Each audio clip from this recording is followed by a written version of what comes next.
आधुनिक भारत का इतिहास। आज हम आधुनिक भारत इतिहास में पढ़ेंगे 1857 का विद्रोह।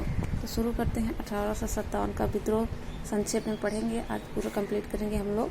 देखते हैं।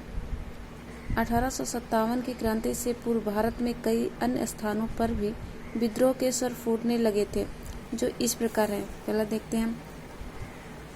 1764 में बक्सर के युद्ध के समय हेक्टर मुनरो के नेतृत्व में लड़ रही सेना के कुछ सिपाही विद्रोह कर मीर कासिम से मिल गए।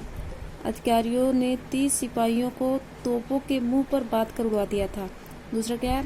1806 ईस्वी में बेल्लोर मठ में कुछ भारतीय सैनिकों ने अंग्रेजों द्वारा अपने सामाजिक धार्मिक रीति रिवाजों में हस्तक्षेप के कारण विद्रोह कर मैसूर के राजा का झंडा फहराया। 1824 ईस्वी में वर्मा युद्ध के लिए भेजी जाने वाली बैरकपुर स्थित ब्रिटिश भारत की सेना की 47वीं पैदल सैनिक टुकड़ी के कुछ सिपाहियों ने उचित भत्ता न मिलने के कारण विद्रोह कर दिया। चौथा पॉइंट है 1825 में असम स्थित तोपखाने में विद्रोह हुआ। पांचवा 1844 ईस्वी में 34वीं NY तथा 64वीं रेजिमेंट के सैनिकों ने उचित भत्ते के अभाव में सिंध के सैनिक अभियान पर जाने से इनकार कर दिया। 1849-50 में पंजाब स्थित गोविंदगढ़ की एक सिख रेजिमेंट विद्रोह पर उतर आए। क्रांतिकारी योजना देखते हैं। ऐसा नहीं है कि 1857 की क्रांति का बीज अकस्मात फूट पड़ा हो, इसके पीछे अब पर्याप्त संगठन और तैयारी थी। इतिहासकार सुंदरलाल के अनुसार इस राष्ट्रीय प्रयत्नशीलता में उतनी ही गहरी योजना और उतना ही व्यापक और गुप्त संगठन था। जहां तक मालूम हो सकता है, इस विशाल योजना का सूत्रपात कानपुर के समीप विठूर या फिर लंदन में हुआ।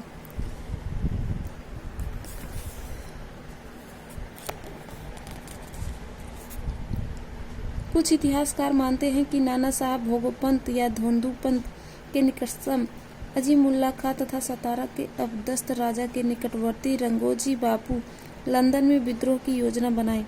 अजीमुल्ला खां नाना साहब के वकील के रूप में उनकी पेंशन राशि में वृद्धि हेतु लंदन में प्रवास किया। वह अंग्रेजी और फ्रेंच दोनों भाषाओं का ज्ञाता था। रंगोजी बापू भी उसी समय सतारा के पदच्युत राजा की पेंशन वृद्धि हेतु अपील करने के लिए लंदन में थे। अजीमुल्ला विठूर कानपुर में नाना साहब के साथ मिलकर विद्रोह की योजना को अंतिम रूप दिया। 31 मई 1857 को क्रांति का दिन निश्चित हुआ। क्रांति के प्रतीक के रूप में कमल और रोटी को चुना गया। कमल के फूल को उन सभी सैन्य टुकड़ियों तक पहुंचाया गया जो विद्रोह में शामिल थी, और रोटी को एक गांव का चौकीदार दूसरे गांव तक पहुंचाता था। घटनाक्रम क्या था 1857 की क्रांति का, वो देखते हैं। मॉस्किटो यानी ब्राउन वैस की जगह दिसंबर 1856 के अंत में भारत में इनफील्ड राइफलों के प्रयोग शुरू हुआ। इन राइफलों में बैरकपुर, दमदम और मेरठ में बने चर्बी युक्त कारतूसों का प्रयोग किया जाता था, जिसमें गाय और सूअर की चर्बी लगी होती थी। क्या होती थी? गाय और सूअर की चर्बी लगी होती थी। इन कारतूसों के ऊपरी भाग को मुंह में काटना पड़ता था। 23 जनवरी 1857 को दमदम के सैनिकों ने तथा 26 फरवरी 1857 को बहरामपुर के सैनिकों ने चर्बी लगे कारतूसों के प्रयोग को अस्वीकार कर दिया।